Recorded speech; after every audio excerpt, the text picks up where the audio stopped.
Hello, I'm gonna do some problems from your chapter 4.3. Yeah, so I'm gonna do some problems. Okay. Tomorrow I'm gonna try to record some more if I have time. So here they say a textile fiber manufacturer is investigating a new drapery yarn which has a standard deviation of 0.3 kilograms. The company wishes to test the hypothesis testing when the population mean equals to 14 against the alternative hypothesis when the population mean is less than 14 using a random sample of 5 specimens. So the first thing you should do is write this null hypothesis. I know it's here, but I always like to write my stuff here. So this is m less than 14. The standard deviation of the population is 0.3. And part A, they want you to find the p-value. So that's pretty straightforward. You have your normal distribution, well, your distribution in this case. The reason I'm gonna use the normal distribution is because they give me the population, standard deviation, so I can use the t-test statistics, right? So here I can use the t-test statistics, x minus the mean standard deviation over sigma. So this is straightforward. For part A, they give you the sample mean is 13.7. So 13.7 minus the mean from the population, which is 14 here. Standard deviation of the population is 0.3. And the sample size here is 5. So straightforward calculation. Use your calculator to compute that. So that's negative 0.3. 0.3 divided by square root of 5.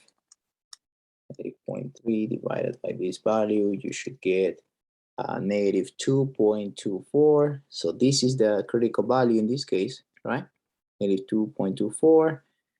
But they don't want you to find the critical value. They want you to find the p-value. So you need to look at the table what probability corresponds to this critical value of negative 2.24. So if you look at the table and you look for negative 2.24, let's see what is negative 2.24. Negative 2.24. Negative 2.24, that's here.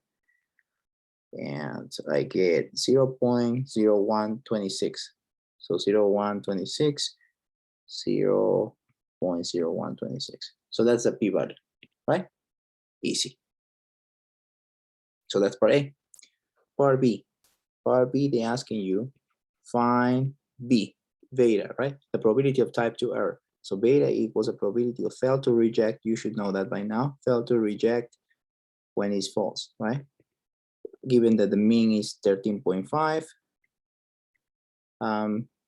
So here, you have your distribution here. So here they give you a different significance level, right? That's 0.05. You need to look for that zero. I do a one left tail test because they said in the alternative hypothesis that the mean of the population is less than 14. So I'm looking now at 0.05, that's the significance level. And the significance level, when I'm saying significance level, I'm talking about the alpha, right? So 0.05, I need to look at the table, what is the threshold for that, 0.05. Okay, let me see what 0.05.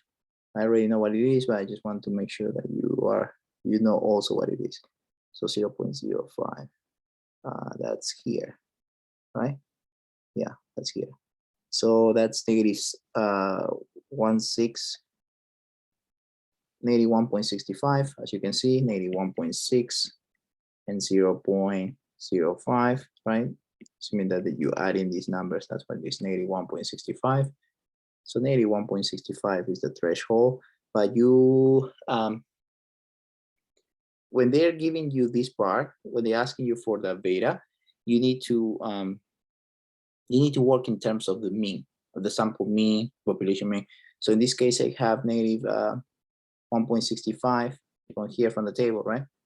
That was a value, negative 1.65, but I need in terms of in terms of the sample mean. So if you want to find that in terms of the sample mean, actually you need to find this in terms of, sorry, this is the critical value, right? So you need to find you need to find the critical value. In this case, The C is negative 1.65 on the table that we just found. Standard deviation is 0.03. The sample size was 5. And the population mean that we're using is 14, right? So the critical value will be this, right? So if we do that, 0.3 divided by the square root of 5 times negative 1.65, you should get 13.78. So this is the threshold, right? This is the threshold or the critical value for that 0.05. Yes. And now we were working with the population from the null hypothesis, right? So that means that we're working with this 14. Now you know that this is not a true population mean because you know that the population mean is given here is 13.5. So the population mean is here somewhere, 13.5, right? So that's the mean of this distribution. Now, this is the part that you need to be a little bit careful, right? You know that this value here is, let me put that in clear. This value here is the threshold. So that means if I go this way, I'm rejecting. And if I go this way, I'm failing to reject. So that's what I'm looking for, failing to reject, right? So failing to reject when? Failing to reject when it's false. What's false? The null hypothesis of this thing, right? The population mean of the null hypothesis. So that's why you reject it. Basically, fail to reject when it's false. So false in this case is the population for the null hypothesis, right? So you have to reject that. So how you do this thing? Now you need to, so you have to say the probability that the sample mean, in this case, right, because that's what we're using, is greater than the threshold, 13.78. So this implies that this is the same as saying C, because we need to standardize this, is 13.78 minus the true population mean, which is 13.5 that was given. Standard deviation is 0.3 and the sample size is 5. So now it's about computing this and basically we're done after that, right? So this is a probability, and recall that this is beta, right? So C, and now we need to compute this, right? So this is 0.28 and all that stuff. And then 3 divided by square root of 5, this thing divided by this thing. And we get 2.09. And now this is the C value to the right. We don't have that value, so I'm going to do 1 minus, this is beta again, 1 minus the probability of C less or equal than 2.09. You need to look at the table, 2.09 again. So what probability corresponds to that? 2.09, 2.09, 2.09, 2.0, and 9, it should be here. So 2.09 is 0.9817. 0.9817, 1 minus 0.9817. So if you compute that, you get 1 minus 0.9817, and you should get 0.01. This is the probability of type 2 error, right? And the power, like I wrote it here, is 1 minus beta, 1 minus 0.0183, that's 0.9817. So that's the power, right, of the test. So that's it. That's how you do that. Next, let's try to do this from scratch. It's basically the same thing. I just want to go over like a few times or 3 times, and then after that you will figure it out the planner. Okay. So here they're asking you, same thing. Find the boundary. It's the same kind of problem because they're telling you to go back to that exercise 4.15, which is the first one that we just did. The null hypothesis was 14. The alternative hypothesis was less than 14. Fix this. The sigma was 0.3, and in this case, the sample size is still 5. Now they want you to find the boundary of the critical region if the type 1 error probability is specified to be 0.01. So again, this is a one-tailed test. It's a left-tailed test. you need to find that, the critical region. So the critical region at 0.01, first you need to find the C, right? So 0.01, if you look at the table, 0.01, 0.01, 0.01, 0.01, that's somewhere between these two values. So I'm going to say that this is the value. So this is negative 2.33, negative 2.33. So the boundary is negative 2.33. That means I need to find the critical value in terms of, so I need to find the critical value. So C sigma square root of n plus the mean, right? So C is in this case negative 2.33. Standard deviation is 0.3, sample size is 5, and we did this calculation before, but without that negative 2.33. So this is 14.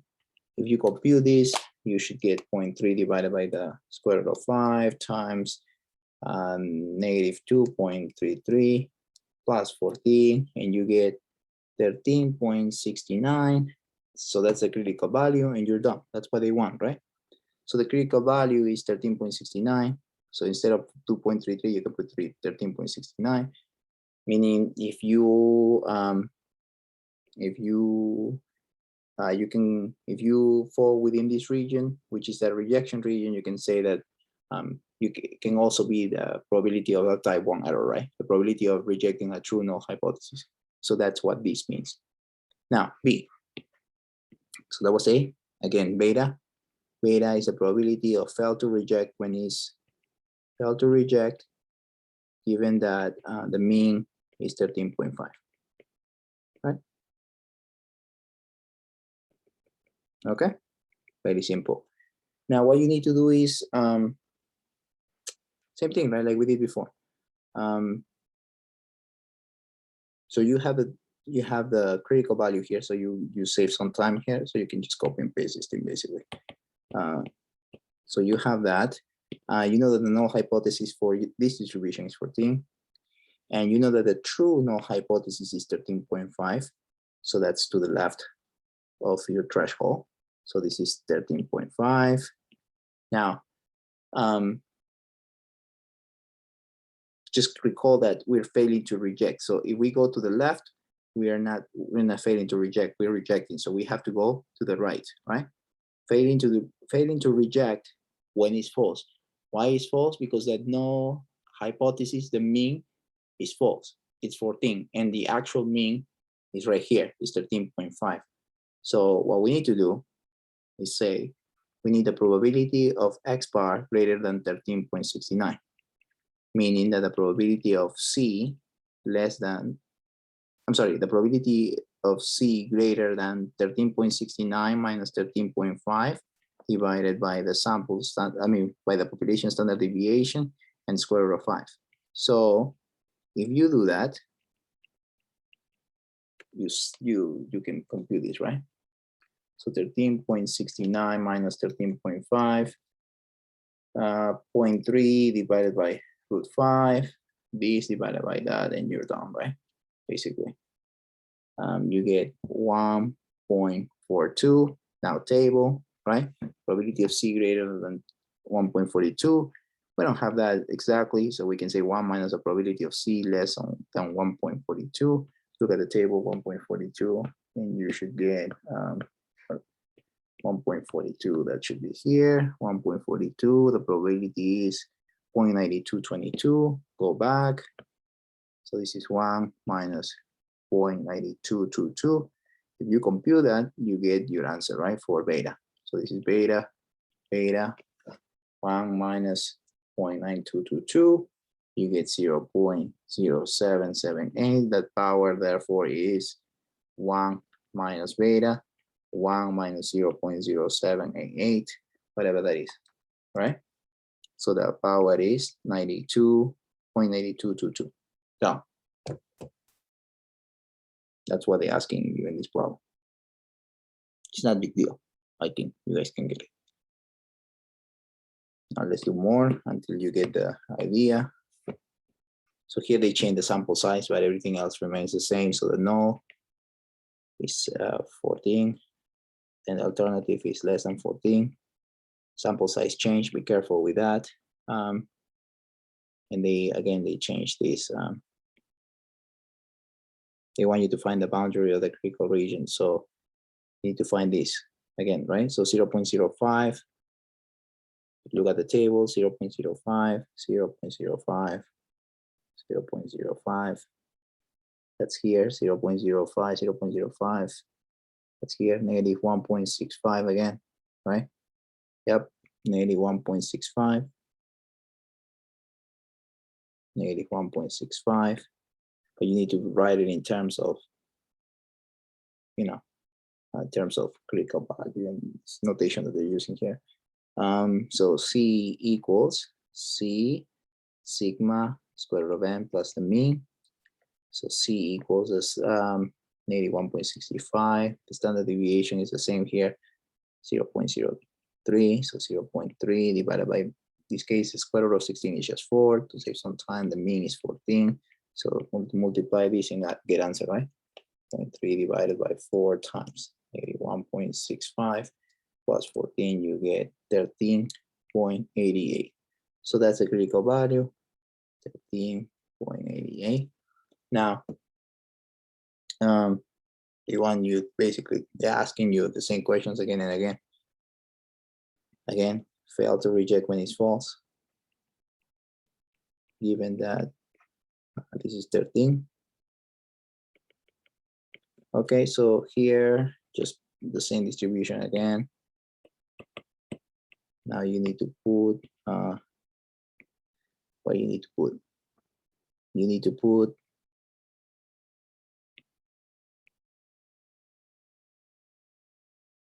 thing is 14.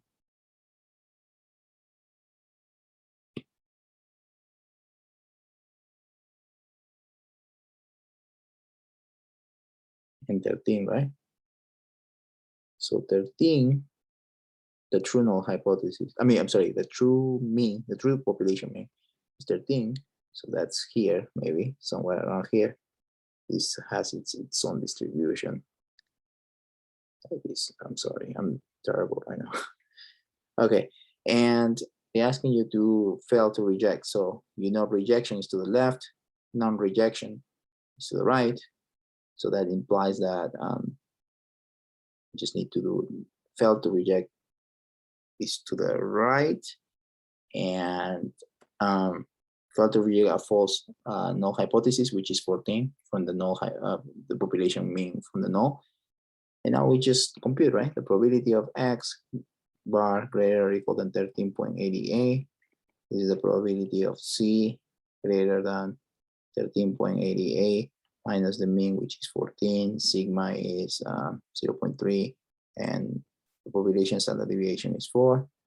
This is just calculation. That's it, right? So this BC greater than 13.88 minus that 13.88 minus 14.3 divided by 4. This divided by that. You get 1.6. Let me double check my calculations because I can make a mistake.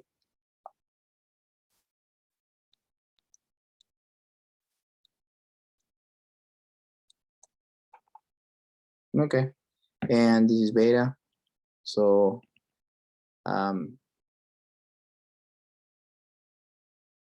yeah, so I made a mistake here. You see, this is the true population mean is 13, right? So this is basically, again, I need to fix that. 13.88 minus 13.3 divided by 4, and I need to divide these two together. So this is 11.73. Yeah, so we don't have that value, right? 13.8 minus 13. Standard deviation is 0.3, and the sample size is square root of 16, which is 4. And I just want to make sure that my calculation is right.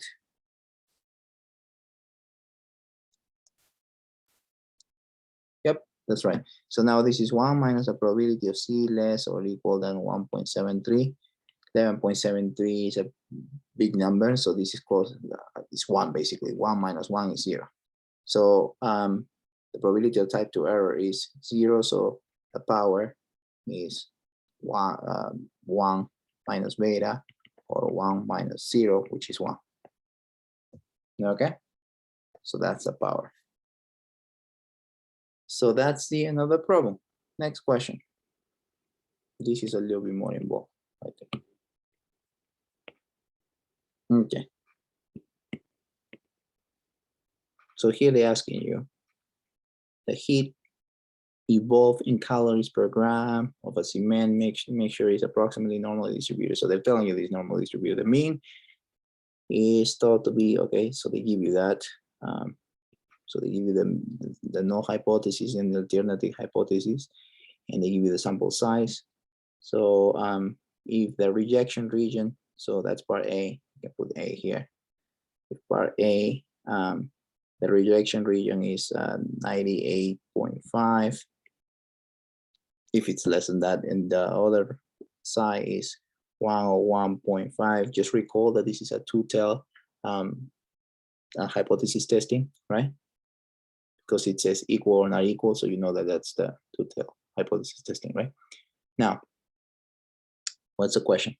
If the rejection region is defined as X bar less than that and X bar greater than that, find the type 1 error probability. So alpha, so for this problem, alpha is the probability of X bar less than 98.5 plus the probability of X bar 101.5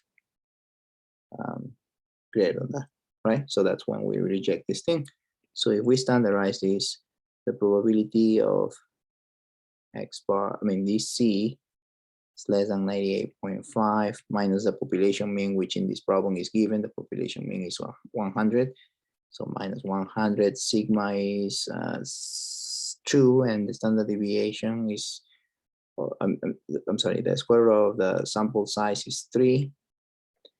And I have to do the same here, right? I have to do the same. So this is the probability of C less than 1.1.5 minus 100. So this is symmetrical, right? I don't need to worry too much about that. If I calculate one, I can calculate the other. So this is the probability of C less than, this is what, 1.5? 81.5 2/3, 81.5 divided by 2/3, and you get -2.25. And the same applies here. PC, this is a 2 point, this case is 2.25 now, 2.25. And -2.25, you look at the table, -2.25, -2.25. 82.25, that's here, 82.25. You get 0.122, 0.122, and by symmetry, it should be the same, right? Therefore, this is 0.0244. So that's the alpha. Find the type 1 error probability alpha. That's what it is. So that's part A. So part B. Again, this is the same that we did before. I'm gonna change the color to part B. Part B, we said find the beta, so probability of fail to reject when it's false, right? Fail to reject, given that the true population mean is 103.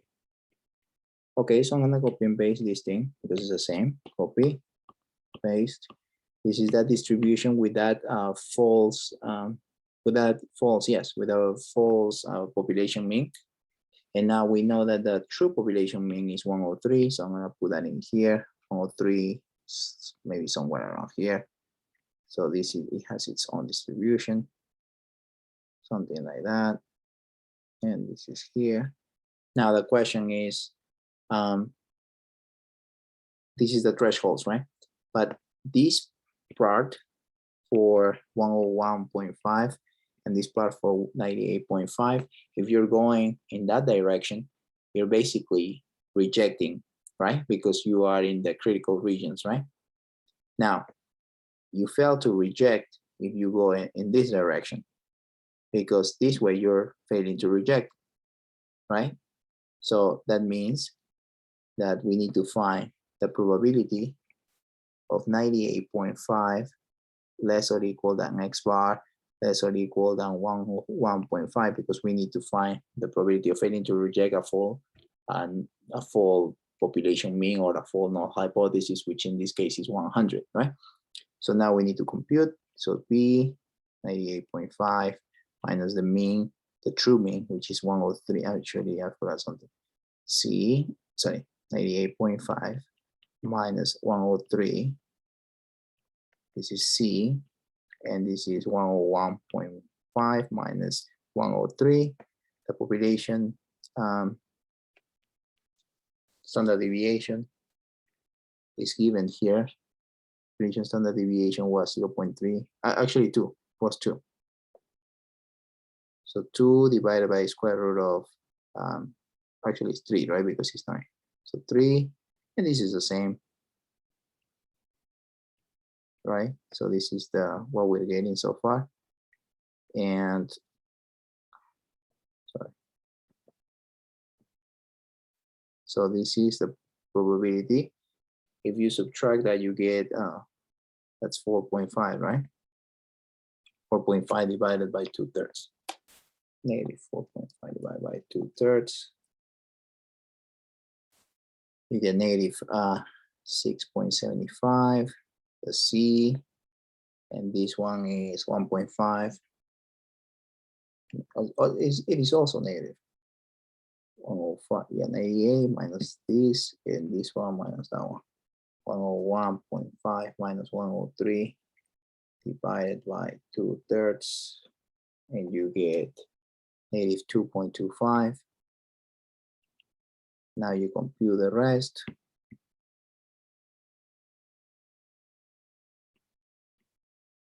Okay, so this is beta again. So beta equals probability of C less than negative 2.25 minus the probability of C less than negative 6.75. You need to look for these probabilities, right? Probability of 2.25. Look at the table, negative 2.25. I think we're going back here. We already found that. But anyway, negative 2.25. 2.25. That's this value 0.0122. 0.122. 0.122.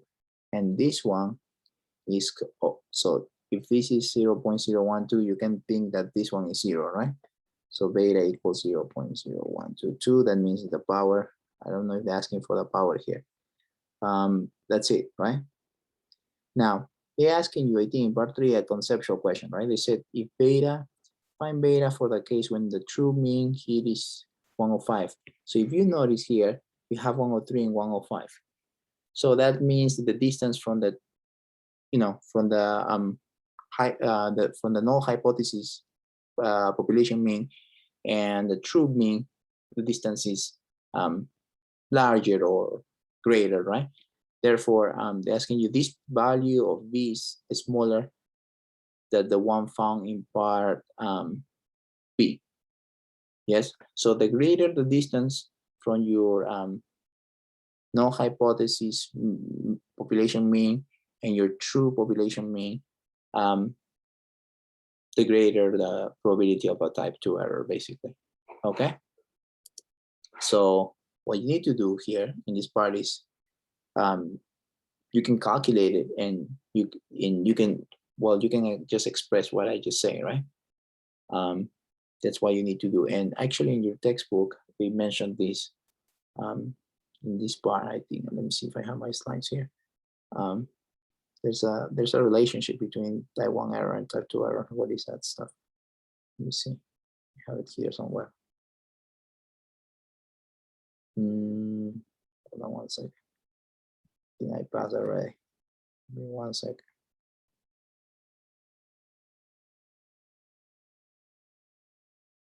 Yeah, here.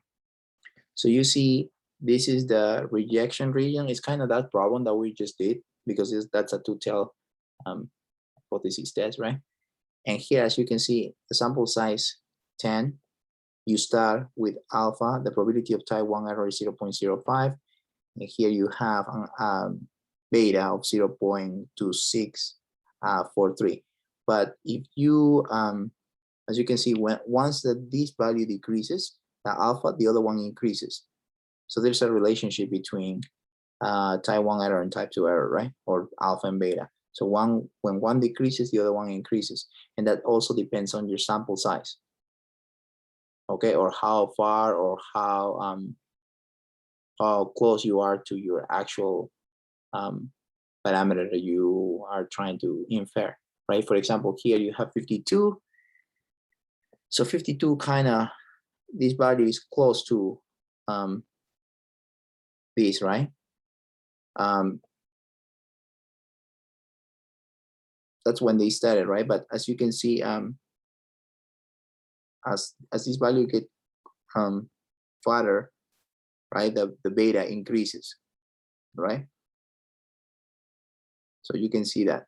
I'm sorry, the closer you get to beta, the closer you get to your parameter that you're trying to estimate, the greater the beta will be. So here you start with, at 52, you can see that this value was 0.2643.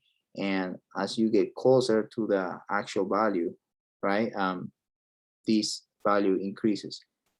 So, but as you can see here in the sample size of 10 here, the type 1 error decrease, but the type 2 error increase. So once this decreases, this one increases, right? And notice that as this value of the population gets closer, also this gets larger. So they just want you to be aware of that, right?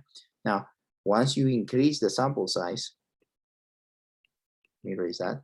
Once you increase the sample size here to 16, notice that you, let me see what happened here. So you start with 0.0164 and you start with 0.21.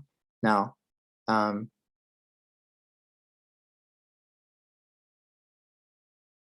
so here the sample size is larger, right? So you can expect it's good to have a larger sample size, basically. So because a larger sample size will decrease both alpha and beta, right? So that's your goal.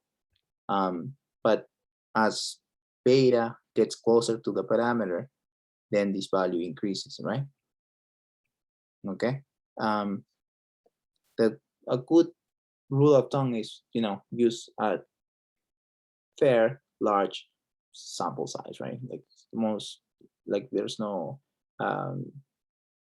standard or there's not a convention or something when they're talking about sample size, but you know that usually by default, if you use like 30, that will be good for when you're doing sampling, right? Or when you're taking samples. Okay, so here you can see the relationship, right? So that's what I was trying to tell you. When one decreases, the other one increases, and you can see the relationship. The closer you get, the farther you, the greater distance from the population to the true from the null hypothesis to the population, the true population, then this value will be less, right? So once this increases, this mu or the distance increases from the true population and the population from the null, then so if that's the idea, right? So when this one, the farther you get from the population parameter, then this value decreases. That's the main idea, right, for this. And just recall that when there's the relationship between type 1 error and type 2 error. When one decreases, the other one increases, and so on. Okay, so tomorrow I'm going to try to do more videos, and I hope I can help you out. Thank you.